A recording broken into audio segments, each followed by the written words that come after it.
Hello everyone and welcome back to my channel. My name is Margrette. If you have not subscribed to my channel, kindly do so by clicking on the subscribe button below and tapping on the notification bell so that you will be aware of new uploads.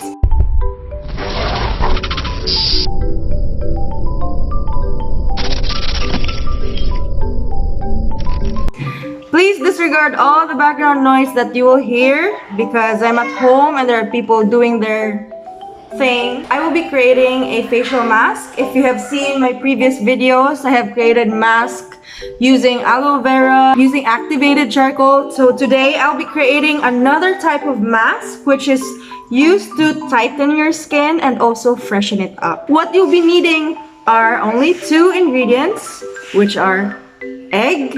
We will be using the egg white and also coffee. So this is not a sponsored vlog. However, this coffee was given to us during an event and I really have not used it yet because we don't really have a coffee brewer. So I'm gonna be using it today with this amount. By the way, we're using coffee because it can be used as facial scrub. And then for the egg white, it will be used to tighten your pores and your skin. So what you need to do now is get the egg white out of the whole egg. So good luck. Di ba ako maayo, anak?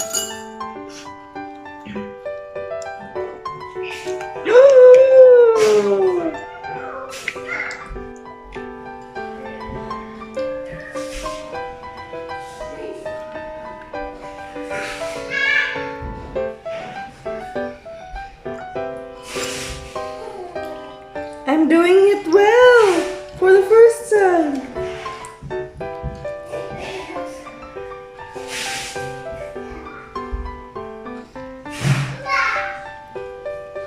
So I guess that's it.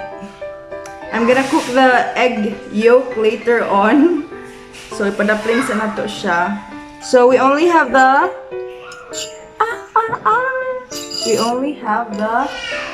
egg white here, and of course we'll be mixing it with the coffee.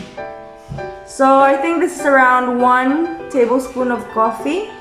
You mix it into the egg white and of course you mix the mixture. Mix both well. So it actually takes time to mix this. Some only use Nescafe, the 3-in-1 or the black coffee. So it's really up to you on what's available at your home, in your house. Okay. So I'm done mixing both. So I've seen another video na ingon siya na this has anti-skin cancer. Uy, kabus benefits. Ay, ako lang i-type later. I'll just put it in the subtitle. Okay, so here you go. It's already mixed well. Right, so we will now apply it onto our skin. Some use makeup brush, but I'd rather use my hands. I always opt for hands rather than using brushes. If you've seen my previous vlogs.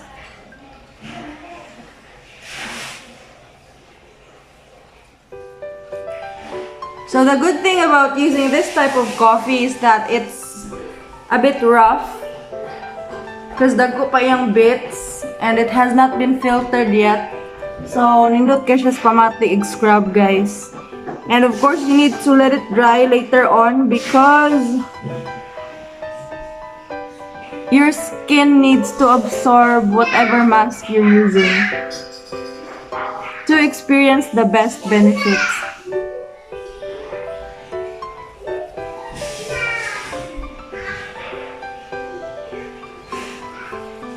So you can do this once a week, or it's really up to you whenever you feel that you need to refresh your skin.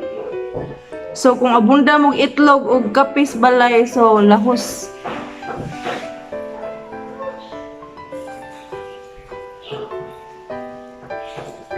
I've received questions from people asking me what my skin routine is Well, I've used aloe vera for the longest time, especially if I have breakouts. And another tip is never use different products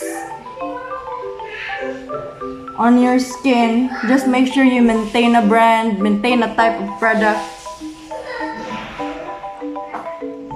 So I have been using Pure Active Garnier facial scrub for years now, and Momay na Uyunan. I have tried Pond's before, but I had a lot of pimples in my forehead. So likay lang na madili mauyunan sa inyong panit.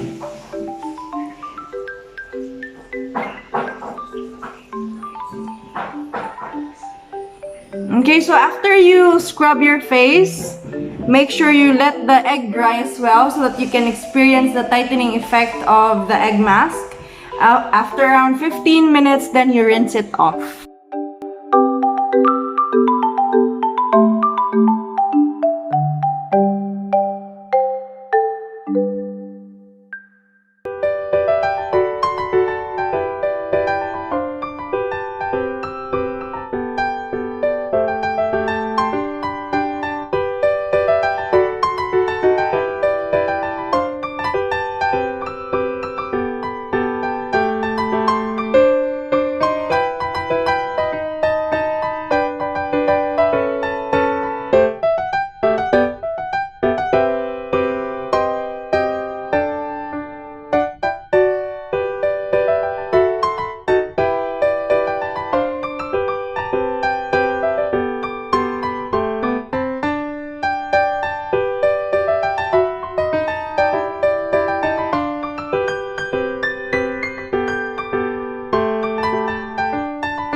Okay, so I hope you learned something new today. So if you want to show your support to my channel, please don't forget to subscribe and tap on the notification bell so that you will be aware of new uploads. Leave a like, and if you have any questions about what I do and regarding my channel, please do leave them in the comments below. Thank you so much for your support, lovies. See you next time.